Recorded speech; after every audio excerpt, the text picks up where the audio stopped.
Hey, Karina here from the Royalty Coach. Today we're talking about the four Amazon publishing strategies that you can use in 2026 to really take your publishing business to the next level. So, in my course and in my program, I primarily work with subject matter experts and hardcore publishers. Those of you who either are experts in your fields, or those of you who have a passion, something that you know a lot about, and you want to put this in front of thousands and thousands of people on Amazon in form of a book. I can definitely help you. For more information on my program, just go to the description and check out some of the links. Without further ado, let's jump into what are the four strategies? How can you use them? I've been using them for 6 years. I've trained over 17,000 people, and I've been helping people do this on Amazon to kill it. Okay, so let me share my screen. You know, guys, I'm not a fancy person. I've never been. I don't have crazy, beautiful graphics in any of my videos. I just get straight to the information because that's why you're here. So let's get into it. The very first strategy is what I call the high value competitor strategy. What does this mean? It means that you have a book, um, maybe you're sitting on it, maybe it's already kind of done.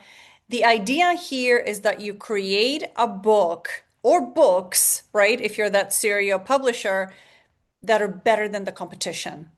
Because let's be real, there's a lot of books out there on Amazon that are actually not that good. And a lot of people wonder, can I still make money in KDP? Like, can I still make money publishing books? And I can tell you right now, 100% of the time, you absolutely can. You just have to do a book that's better than theirs. So what do you need to do? You have to understand your competition. Without understanding who's already published there and what do the books look like, you can't create a book that's better. Every part of your book must be better. The cover, the manuscript, the formatting, the bonuses, right? The A plus content. Everything has to be better. So the advantage to this is that you rank higher, right, than the competition by having an amazing book. Publishers generally don't do their homework. And I see this over and over again. People don't take the time to go to Amazon and look what's already being published in your topic or in your genre. So let's have a look at this. I just picked a random topic. I don't know whose book this is, but let's have an idea here what people have done. This is actually a pretty good topic for those of you who are in devotionals and you want to maybe, create a book that's like this in the Christian arena. You can absolutely do a book like this. However, the very first thing that I look at, and this is what caught my attention when I was looking for examples, is the average rating.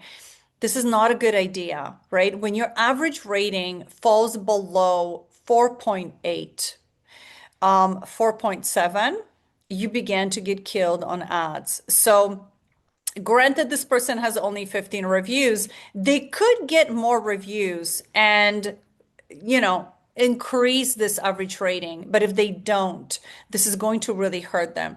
So the very first thing that I look at when I study books, I need to look at, okay, what is the description like? What is this about? But the second thing that I do, and this is honestly crazy to me that people don't do this, I read the sample. I immediately need to understand what is this book about? Like, what is on the table of content? Can I, as a customer, say with 100% that I will buy this book because it's worth my time? When I see a table of contents like this, I immediately say, nope, thanks. Next. Okay, so that's one of the big things. Check out the table of contents. Look at if this person has any other books. Is there something that's recommended below here for this person? They have a very nice A plus content, that's totally fine. But I know just by looking at the numbers here that the way this person is ranked, they're making $13 a month. Okay. They're not making money. So I immediately know that if I find a lot of books like this in my topic, and this topic is something that I'm passionate about, I'm going to look at the reviews, I'm going to read them, I'm going to not do what these people have said they didn't like about this book. And I will create a book that is 150% better in every single way. Better cover, better manuscript, better bonus, better everything. Okay. I need to basically kick butt. Okay. In this topic, if I'm going to have great books. Take your time, do the homework because it doesn't help you when you don't understand who is already publishing in your own category or in your own topic. You need to understand your competition. Any business person knows this. This is like basic information. Okay. So creating high value competitor books, they're just better than the competition. You can do it because you can do better than them. The second strategy is your book series. My friends, it's all about the book series. I can tell you right now, without a word of a lie, you create a series, you make more money, period. Now, you can create a series that is audience specific, right? So many different books, but for that particular audience, or same topic, but for different audiences. It really depends what you're trying to do here. And I will show you an example. But audience-driven books definitely will have different topics, the same audience, and topic-driven books, same topic, different audience, right? So you can have books for teens, you can have books for kids, you can have books for beginners. So it really depends. Are you speaking to one particular audience with many different topics, or are you focusing on one topic but speaking to many different audiences? What's your deal? What's your deal? What's your jam? What do you want to, how do you want to do this? Pick a strategy, right? Because it'll make a huge difference in how you will be seen on Amazon. Look, my number one thing that I like to do with my clients, whether you're a subject matter expert in your field or you're like the passion person who has a passion, right? Or whether or not you're a publisher like who just wants to go gun ho and make money. My number one goal always with my clients is to make sure that you become a subject matter expert on Amazon. That is very different than becoming a subject matter expert in your field. You can be a subject matter expert in your field, but I need you then to show me that on Amazon. So when customers see you, or potential clients see you, they go, boom, I know this person. I've seen a book like this already, or I've bought their previous book. Now you're in a different category because now you've become an expert on Amazon. Like that is what you should be doing. Okay. The advantage of this is brand recognition. People will recognize you immediately. They maybe have bought a book of yours that's already out there. Now you're coming up with the second book. You become an expert, right? There's also a very cool thing that happens. Sometimes people have two or three books on Amazon, but one of them isn't doing well. Or maybe two of them are not doing well, but the third one is killing it. Like you got it right. Everything, right? The cover, the manuscript is well written. Like you provide so much value, it's almost disgusting. Now, what happens if you're in a series? The other books will begin to sell better because Amazon will advertise them that way. So let me show you what that potential will look like. And I'm just hoping that Amazon will like work with me here. So another, this is just another example of a book that's selling well, but you see it's a part of the Life Skills for Teens and Tweens series. It's got 13 books. So beautiful. I'm like, this is awesome. What's happening? And I'm just going through and I'm seeing what other books this person has. So notice that they have everything is really tied around one topic. What's the topic? The main cigar here. Money skills. That's the topic. It's all about money, right? But who am I teaching it to? Well, check it out. The first one is for tweens. Then I've got teens. Then I've got kids. Three different people, three different audiences, one core topic, money skills. Everything a 13-year-old should know. Everything a 16-year-old should know and younger. Okay, so everything that you need to know before you hit 16. Ooh, 18. So this person is basically milking this topic to the core.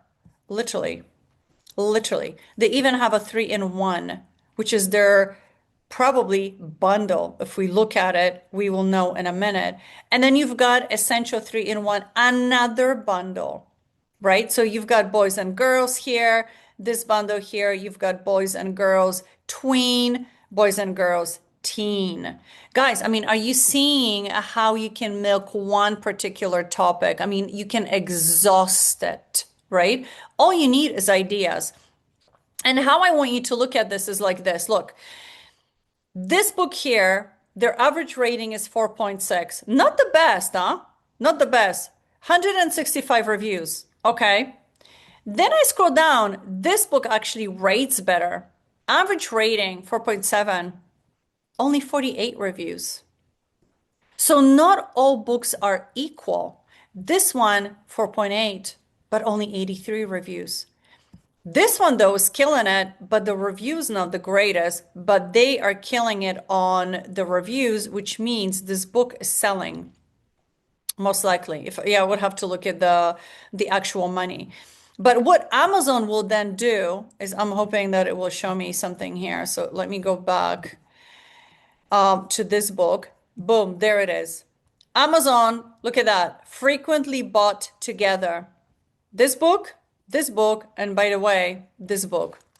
So now it is beginning to price your books, and maybe it will choose two of them that are selling extremely well, or it will mix and match one that is not selling so well, but one that is selling really well with another book. And now it's offering it to the customer at essentially a price, right? A discounted price or a higher price because it wants to attract the customer by basically saying, buy these three. It's a deal.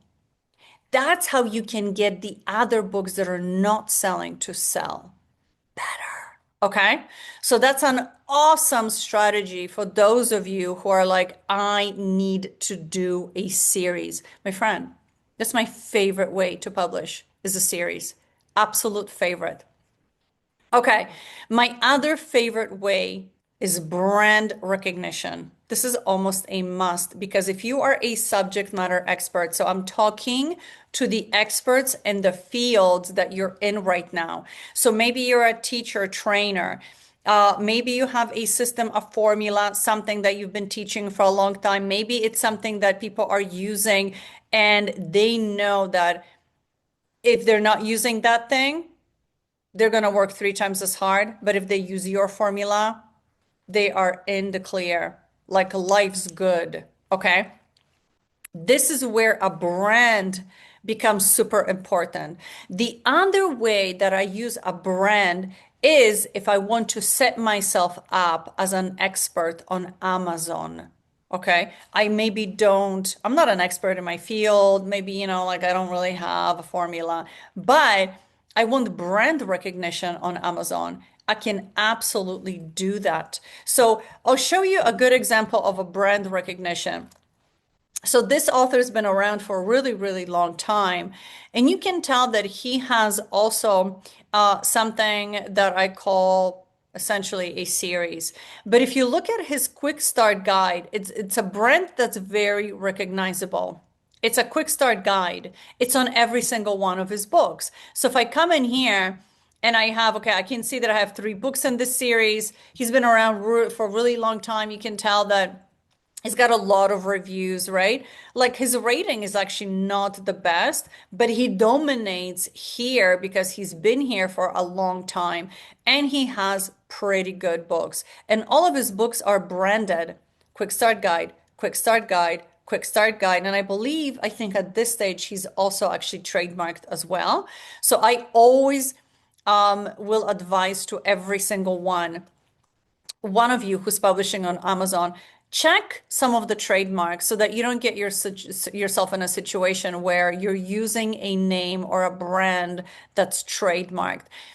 A good tip is that not all the names are trademarked for Amazon. Many are trademarked for courses, so you're good to go for Amazon, but I would check that beforehand so that you don't get yourself in hot water. Okay? But this is a very good example of a brand. You can brand your book so that you get instant recognition on Amazon. Notice that it's the same color scheme, same essentially looking cover.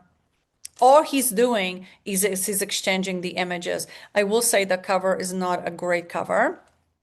And with a better cover, he would probably make even more money because Amazon ads would really kick into high gear.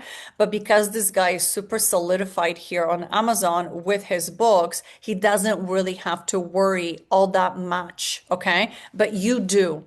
You do if you're brand new. You really got to have a kick butt cover. I mean it. Listen, I say this in other videos. Do not be DIYing your own cover. Like, don't do it. Don't do it because it will hurt you on Amazon ads. Your cover has to be professionally done. It has to look and feel like this is a pro cover. The reason why is because you are always subject to judgment.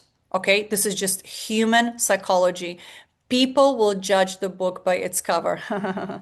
Here, this actually does apply. They will think that if the cover isn't professional, your book sucks. That's pretty much how it's done. And if the moment they think that and they literally make the decision in 3 seconds, they will go to the next book. They will not buy yours. So don't play around with covers.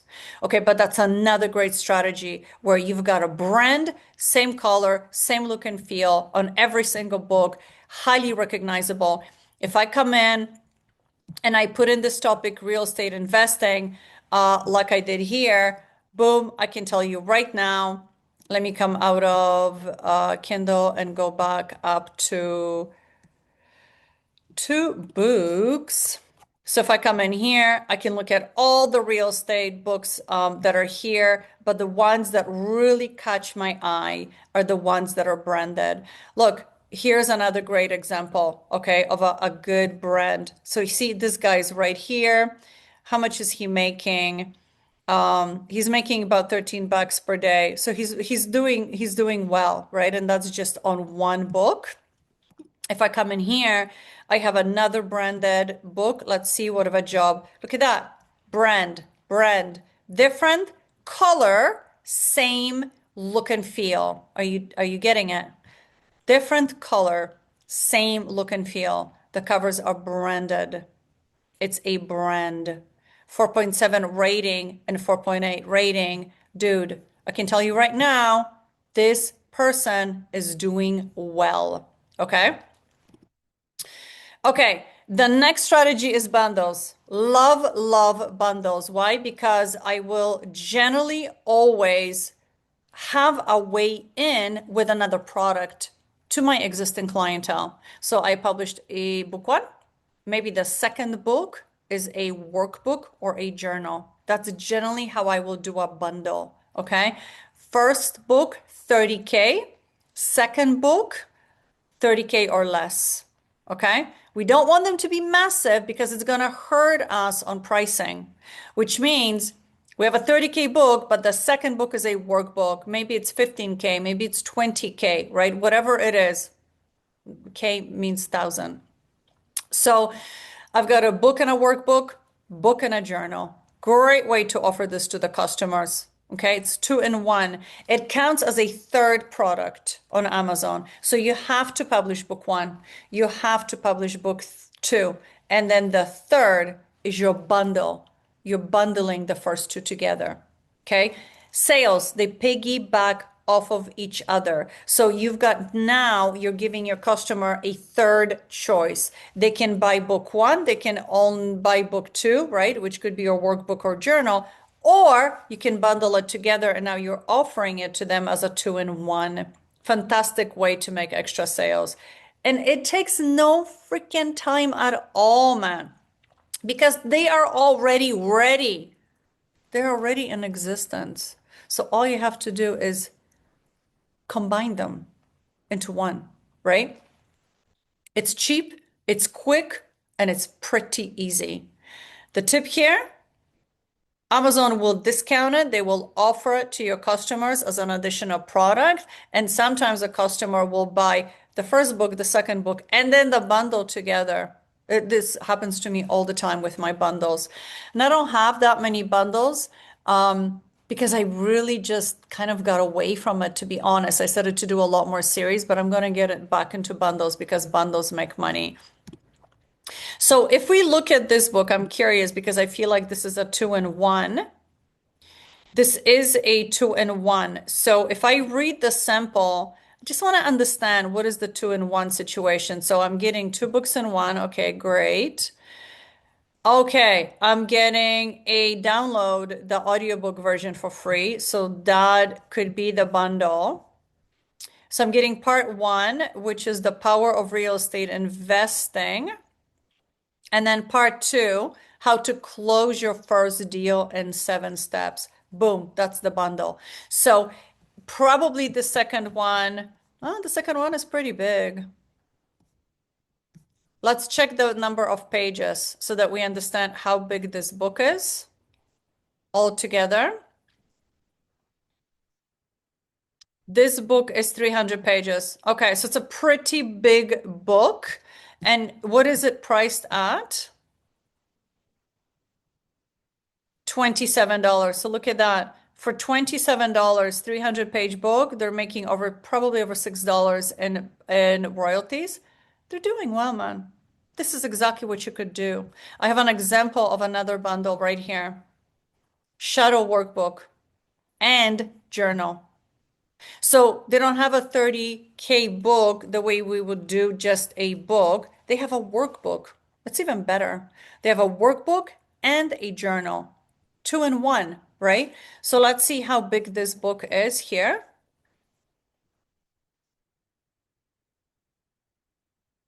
250 pages. Yeah, that sounds about right. What are they pricing it at? $23. Boom. This person is pulling in almost 5 grand a month. Hello, could you use that money on your bundle? Yeah. This person is pulling in $85 per day. Not bad. Not bad. Do you see how you can strategize? So instead of just hitting publish, like think about the strategy that you want to implement for your business this year. How do you want to publish that's going to make way more sense for you, for your expertise, for your business, for your publishing business, right? How do you want to do it?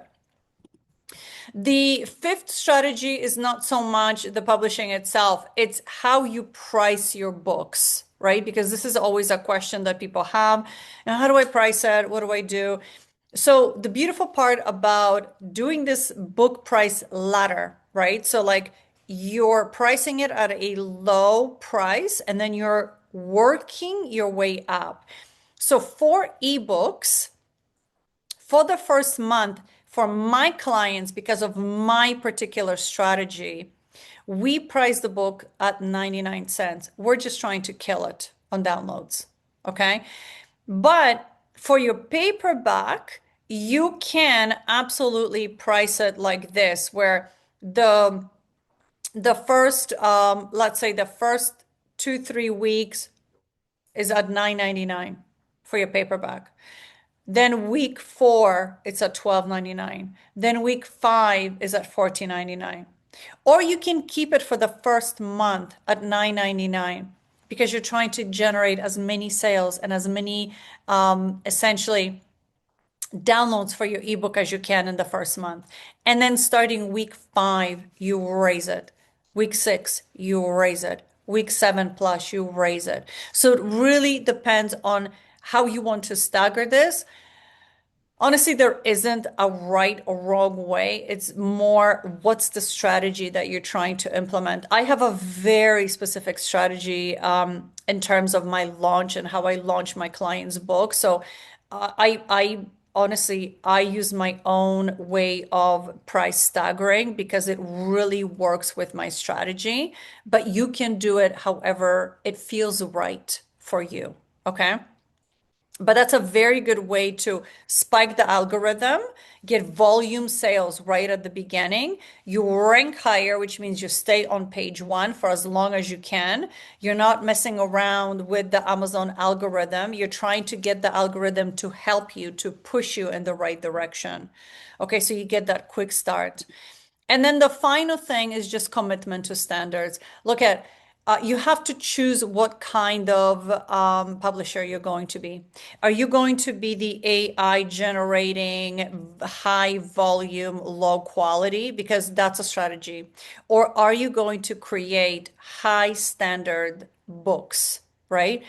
Great books that you can be proud of, that you can stand behind, that you can put your name on, whether you use your own name or whether you use a publishing company name or a brand name or a pen name, whatever. The my quality standard for my clients is really high. Okay, we produce excellent books, we produce fantastic material, very good bonus material. Like they work, right? But this is a business, friends, right? This is not something where I mean, sure, you could do all kinds of AI created books and then throw them on Amazon, or your strategy could be a long-term strategy where you honestly just create fantastic books. And it doesn't mean that you can't use AI to help you. Of course you can. Right prompts, right strategy, you can absolutely do it 150%. But you want to also get honest reviews. You don't want to get reviews that are bogus, that are shady, that are going to put your account at risk. And the third thing is you want to create books that will solve problems. And the reason is because guess what? That's the market you're in. You're in nonfiction, which means you're solving problems all day long, right? That is your job. So the better that you can solve the problem for your clients, the better your reviews will be, the better your book will sell. All right, that's it for now. I hope you enjoyed it. I'm Karina, and if you are looking for any information about my program, what I offer, how I help clients, everything is linked at the bottom in the description. Have a great day. I'll see you in the next one.